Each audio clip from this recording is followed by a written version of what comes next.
I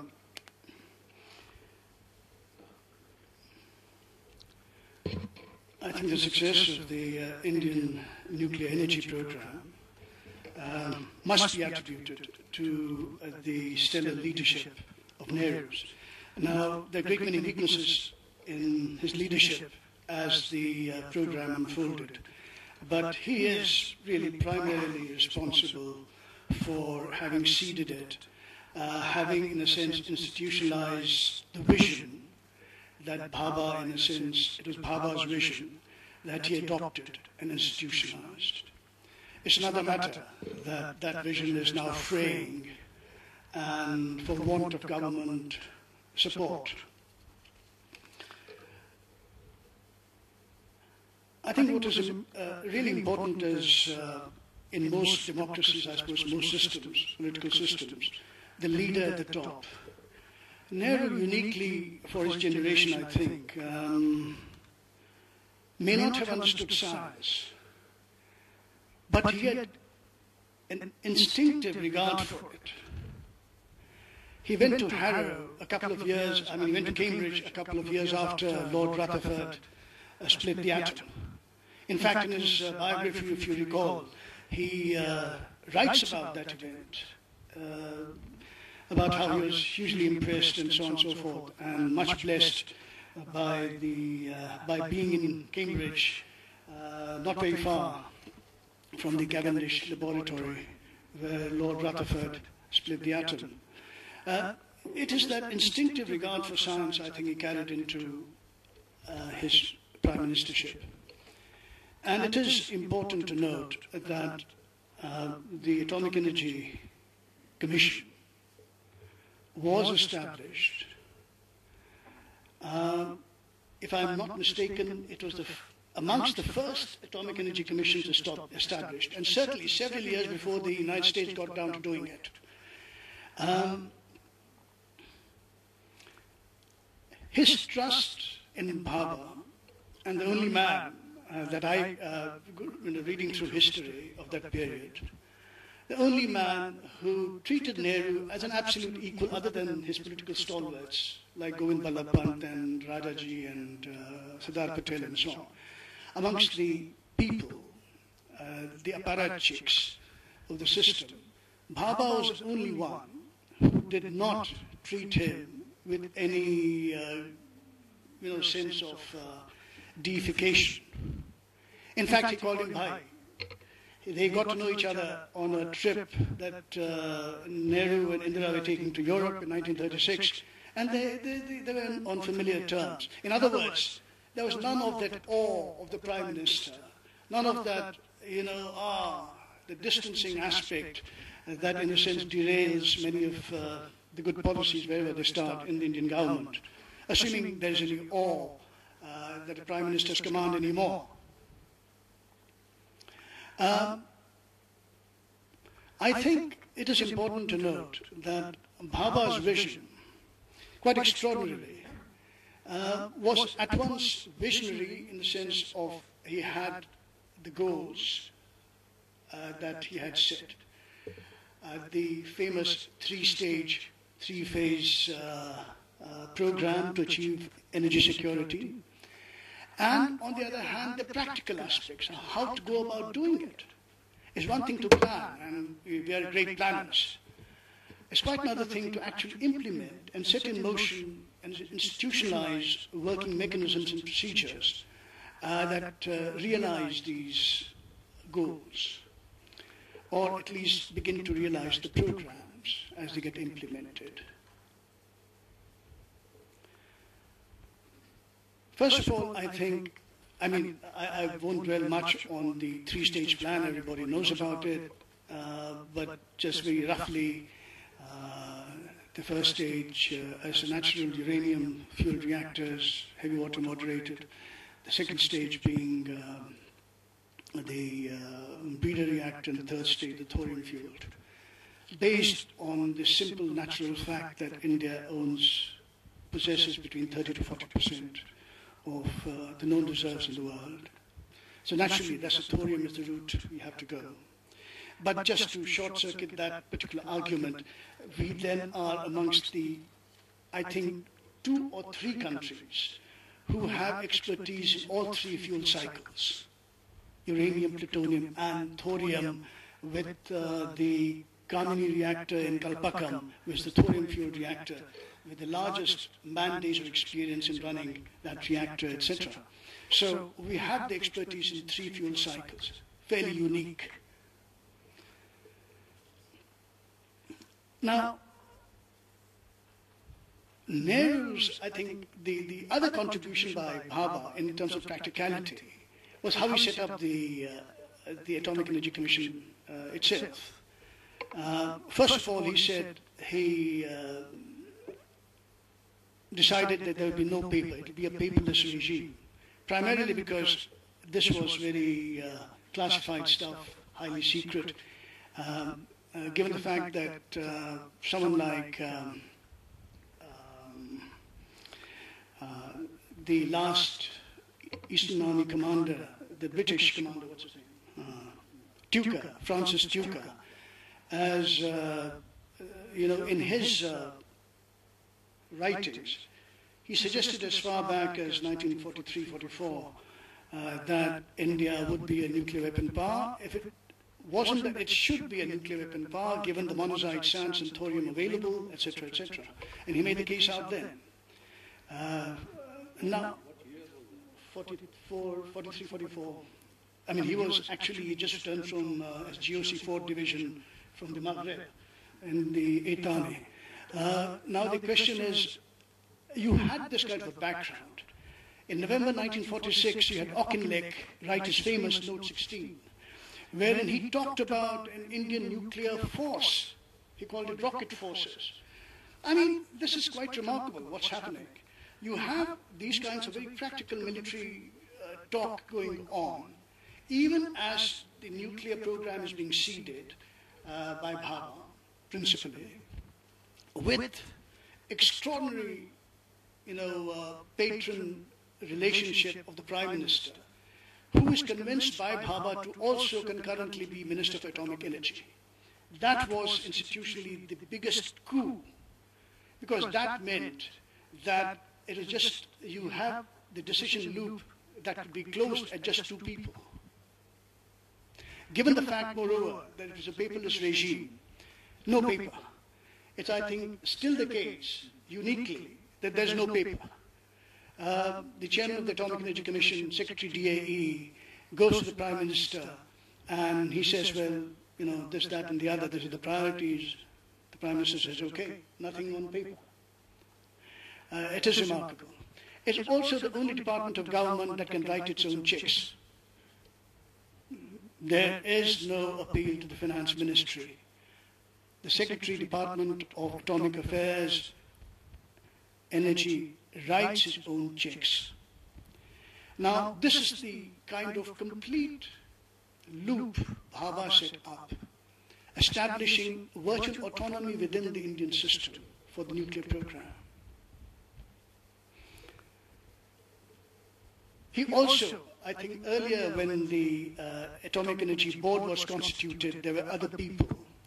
And Bhabha managed to kind of exclude them. That might be a bit of bureaucratic game playing here. But the fact is, it resulted ultimately, as I said, in the 2-man loop. It's just the Prime Minister and Bhabha. How close this loop was can be judged by the fact that when Bhabha was the chair of the first Disarmament Commission meeting in Geneva in 1955, he was approached by the Canadians for the NRX reactor. The British were trying to sell us their reactor, but the NRX was one of the things that Bhabha had in mind to buy, because he was much impressed by the natural uranium aspect and the fact that it would seed into the 2nd stage breeder and the 3rd stage thorium reactors. He got his okay for the purchase of the Canadian NRX reactor, which became the CAN-2 reactor as we know it, and which subsequently was, with Indian advances by the BARC and our engineers and scientists and designers, given a new genus type name called INDU. CAN-2 became INDU, which is the IAEA specification right now. So you have this transformation, technological transformation, advances made in that basic NRX design, which has been fueling our civilian energy program. Now, the thing is this, that NRX decision, the OK was obtained by Bhabha over a telephone call from the Prime Minister. He's making a phone call from Geneva. I don't know whether even an open line or what line, I mean, I can't imagine him going, whatever. It was not even then the cipher was not used, and the embassy cipher was not used. This is the incredible thing. Embassy cipher thing was not used. There's a straightforward open line talk between Bhabha in Geneva with the Prime Minister in Delhi, and there's not much discussion because Nehru trusts Bhabha explicitly and implicitly. He says, Bhai, I want to buy this, this is the way to go. He says, do it. That's it. You have the basics of the entire energy program right there, because once you got the NRX reactor, all the other things fell into place in terms of implementable plans. As to the weapons aspect, I feel it in a very personal sort of way, because if you permit me, Chair, very personal anecdote. My dad was Chief Engineer Tarapur, and some of his contemporaries were P.K. Iyengar and so on at BARC in Trombay. And one of the things that my dad was a civil engineer on deputation from the railways, what he used to tell me was, Bhabha it was talked about fairly normally in the scientific closed circles in Trombay and so on, about the weapons aspect. It was no big deal. You ask Iyengar, and I have that in my big fat book, which is a deterrent in itself, nuclear weapons and nuclear weapons in security. And you'll discover there that Iyengar talks about, and he was in the first batch of the TIFR coming in, that Bhabha, in his inaugural lectures to the first batch, and he was the first batch coming in, was told that one of the things, this is a binary program, we are going to have weapons and we are going to be energy self-sufficient. So people who talk about, India's pacifistic this, that and the other, and atoms for peace and all that, well, all very good, except we used, and I'll just mention it in passing, how we progressed our nuclear program. But the fact of the matter is, Bhabha and the Prime Minister were clear as to what the aims of the program were. Nehru called it Janus-faced. His, code word for weapons come civilian use program.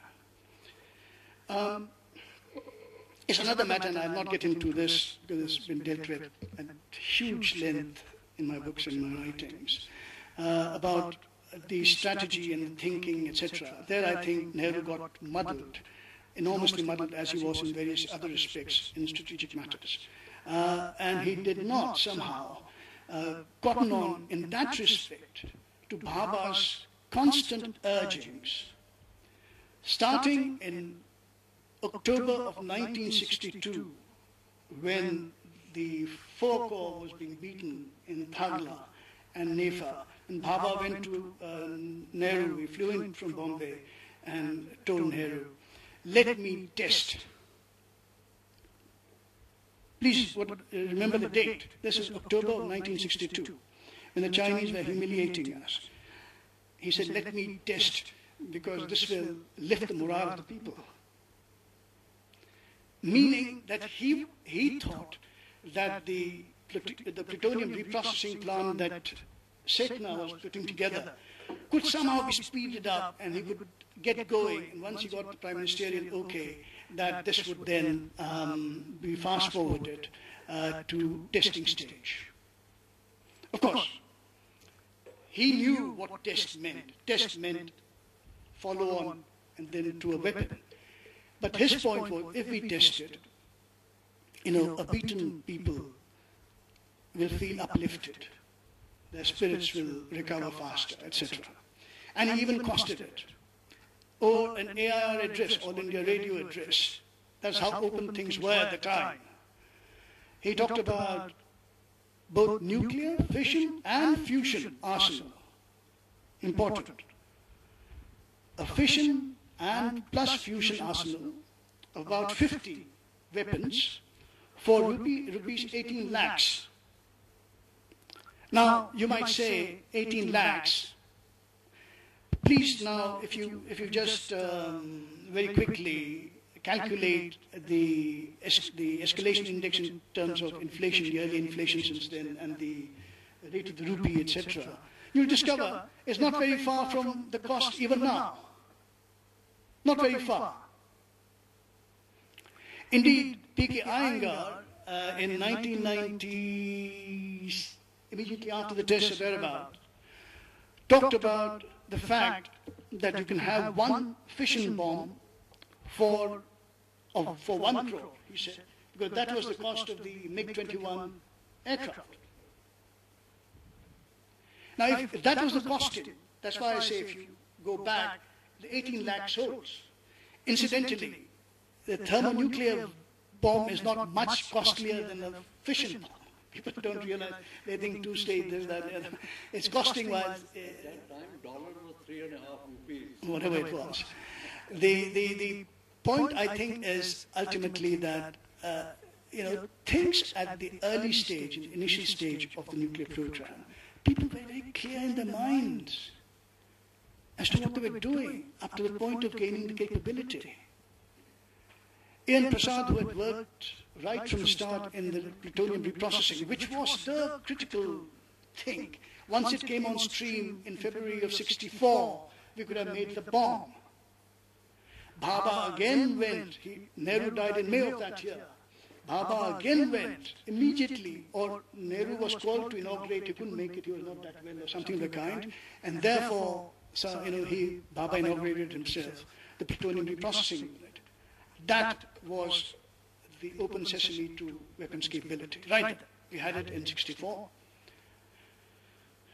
This is the problem with Indian decision-making always. Here's a man, Nehru, who set up the whole thing, who saw it through, who funded it at a time of great austerity and paucity of resources in the 50s. He husbanded it, nursed it, prioritized expenditure. And then when it came to the crunch, when the program was about to deliver, one of the aims, which was security, he played his characteristic Hamlet. And he kept saying, not now.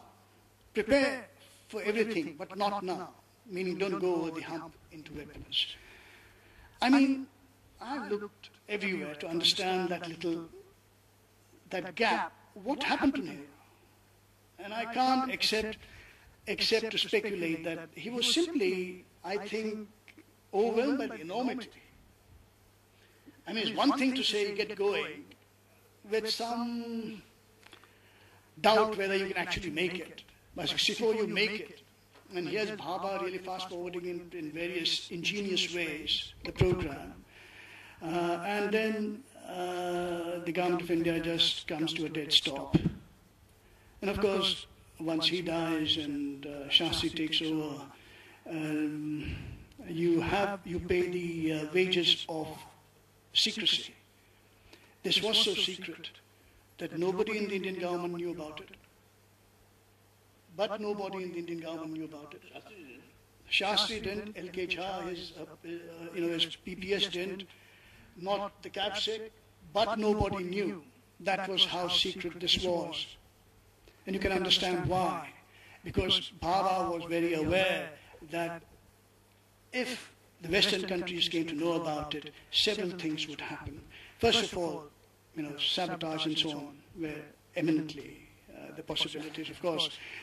And he feared what he called in one of his notes penetration. It's a curious word, isn't it? Penetration of the Indian system. And he feared that. The other thing is that he absolutely believed that with the Prime Minister's backing, this was a program that could not be stopped.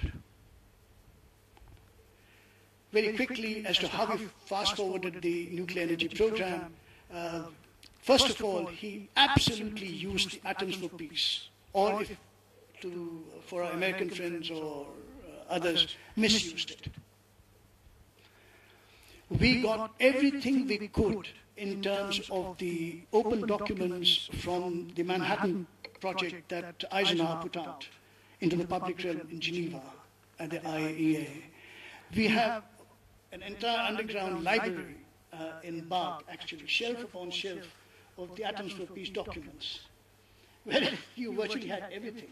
So you had very bright people, the first batch, Srinivas and this, that, frightfully bright people coming in and just absorbing things, very quickly learning the theoretical aspects. They were theoretical physicists themselves, but understanding the practical aspects, what to do, how to do it, etc. And learning very fast. The second thing, Bhabha believed in his policy of growing science, central to the success of the nuclear program. Growing science. Even at that early stage, there were people who believed in turnkey technology. Bhabha said no turnkey technology, no importation of whole power plants, no importation of whole steel plants. That was the thing. Remember how Bhilai and all these things were set up? Atomic energy was the only program wherein said, we will build it ourselves. The NRX reactor, when it was given, it was built. It doesn't matter, he said, we'll have some Canadian experts coming in, but we'll build it ourselves. The first nuclear fuel that was fabricated in Hyderabad, for the first time when it was fabricated, it went in as a first charge into the first NRX or CANDU reactor built. Because he said, how else would we learn? So you had this aspect. Then the third aspect was, Bhabha was extraordinarily agile in trading what India had for what others had. So it was a straightforward barter and trading system. For instance, he traded the Travancore monoxide sands for a small Balsam, what is that thing called? The Van Dyke, is it? The Van de Graaff. The Van de Graaff accelerator. And that Van de Graaff accelerator was, people came to P.K. Iyengar's mind because P.K. Iyengar was with Bhabha at a Columbia University seminar with Rabbi R.A.B.I., the great nuclear physicist, and there they said, hey, we have this, do you want it? And so he said, oh, absolutely. And again, he bought it, the Van de Graaff, in which case, and then the State Department came in, no, but will you give us in exchange the monoxide sands? So that's how we, bargain things to get things. For instance, he exported beryllium to France in exchange for certain help in reprocessing, whatever it was. So on and so forth. So we have a very managed program with a definite purpose in mind, achieving those goals in a time-based manner. So there's no laxness, no lassitude, which characterizes so much of Indian programs. None of that. It is Bhabha driving. Of course, it is remarkable that, he is such a visionary. And he was unique in the sense, he was a Renaissance man. He knew as much about painting as perhaps, and the near Nobel Prize winning caliber physicist in cosmic ray research, etc., etc. You had this kind of background to the Indian nuclear program. The history is so rich in terms of people who made it, in terms of how they were motivated by Bhabha.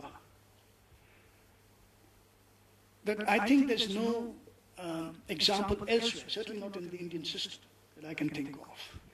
Yes, the space is perhaps another example. But again, it was, the space, Sarabhai tried to do what Bhabha did in the nuclear, but couldn't manage to get the same control that Bhabha did, because he really was not very close to the Prime Minister, as Bhabha was. So he used his personal connections to advance the country's cause.